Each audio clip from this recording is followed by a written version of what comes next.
Beberapa hari ini banyak sekali pesan yang masuk ke saya lewat media sosial. Mereka dari warga di sekitar Labuan Bajo di NTT yang protes terhadap kebijakan pemerintah provinsi yang ingin menaikkan tiket berkunjung ke Pulau Komodo dari asalnya Rp50.000 menjadi Rp3.750.000. Kenaikan ini dianggap memberatkan karena naiknya tinggi sekali. Para penggiat pariwisata di Pulau Komodo takut naiknya tiket dengan harga yang gila-gilaan itu membuat wisatawan takut datang ke sana.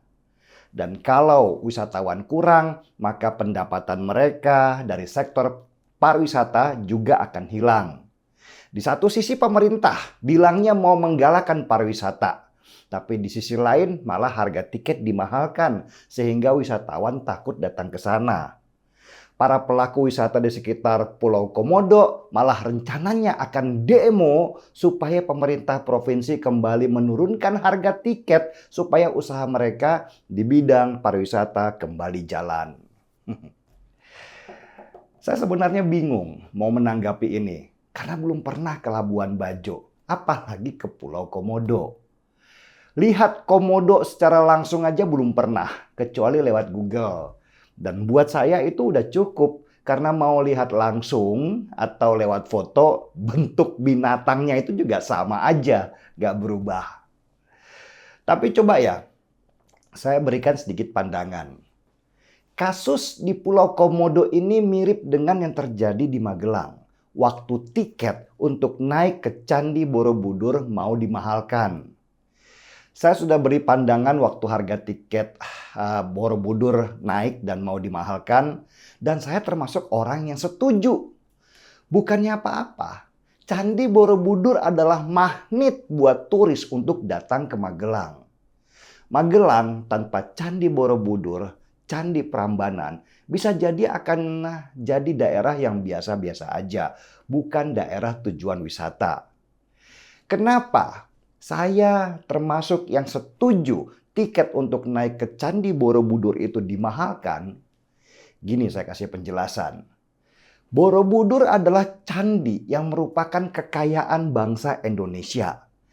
Candi yang dibangun di masa dinasti Sailendra ini tidak mungkin akan dibangun di masa sekarang. Nilai sejarahnya yang akan hilang. Padahal yang mahal itu bukan hanya nilai candinya, tetapi justru nilai sejarahnya. Di saat harga tiket ke Candi Borobudur itu murah, orang jadi tidak menghargai sejarah di candinya. Mereka dengan seenaknya naik ke candi yang juga tempat ibadah buat umat Buddha itu. Mereka dengan sembarangan duduk di stupa, coret-coret di dinding candi yang sudah dibangun beberapa abad lalu. Bahkan ada penelitian yang menyatakan tanah yang menjadi penyangga Candi Borobudur semakin lama semakin amblas karena menumpu beban ribuan orang setiap tahun. Dan kalau dibiarkan seperti sekarang, maka selain Candi Borobudur punya potensi rusak, juga bisa terkubur karena tanahnya yang ambles. Nah, kalau Candi Borobudur itu rusak, lalu siapa yang rugi? Pemerintah, bangsa Indonesia? Jelas yang paling rugi adalah orang Magelang sendiri. Karena candi-candi di sanalah yang bikin orang datang ke Magelang. Kalau nggak ada Borobudur, nggak ada Prambanan, maka orang nggak akan datang ke Magelang. Magelang juga tidak akan punya daya tarik wisata. Karena itu, candi di sana harus dijaga betul supaya nggak rusak. Karena candi itulah magnet ekonomi masyarakat Magelang. Dan salah satu cara menjaganya adalah dengan membatasi orang untuk naik ke Candi Borobudur. Selain umat Buddha atau para peneliti, seharusnya candi juga tidak boleh dinaiki masyarakat biasa, kecuali yang ada di sekitarnya saja. Belajar dari Thailand dengan Candi Angkor Wat-nya, pariwisata yang berlebihan ternyata merusak candi itu sendiri dan ekosistemnya. Gajah-gajah di sekitar candi malah digunakan sebagai tunggangan. Candinya sendiri amblas dan terjadi kekurangan air sehingga membuat ekosistem di sekitar candi itu jadi rusak. Nah, mirip dengan Borobudur itu, saya yakin apa yang dilakukan oleh Pemprov NTT dengan menaikkan harga tiket semahal-mahalnya di Pulau Komodo tentu juga menganut prinsip-prinsip itu.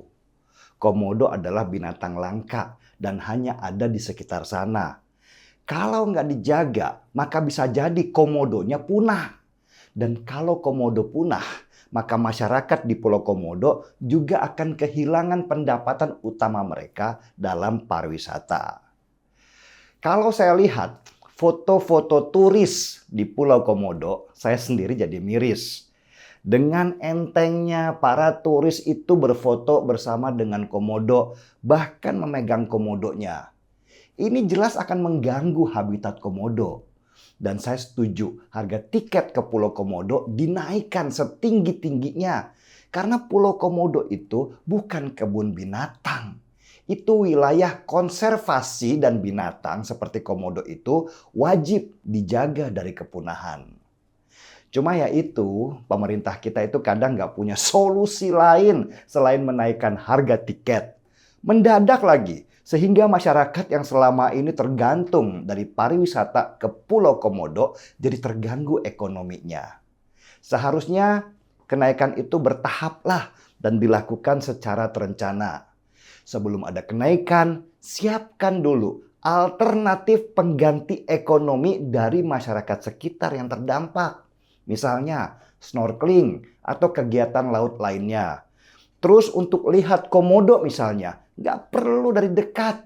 Cukup kasih tower yang tinggi dan lensa jarak jauh untuk bisa melihat komodo-komodo itu. Kalau perlu untuk melihat itu gratis. Baru kalau masuk itu bayar mahal. Saya paham bahwa tujuan pemerintah untuk melindungi benda bersejarah dan binatang langka itu adalah tujuan yang baik. Tapi ya sekali lagi, siapkan dulu infrastruktur pengganti. Masyarakat sekitar itu sudah kadung bergantung secara ekonomi. Nggak bisa dicabut dengan tiba-tiba dengan arogan. Komunikasikan apa yang masyarakat butuhkan. Sosialisasikan program-programnya. Itu baru ketemu titik tengah. Dan komodo sebagai binatang langka pun tetap terjaga. Masa gitu aja harus saya yang ajarin? Kan gampang. Segampang seruput kopi supaya bisa lebih bijaksana. Saya seruput dulu kopinya ya.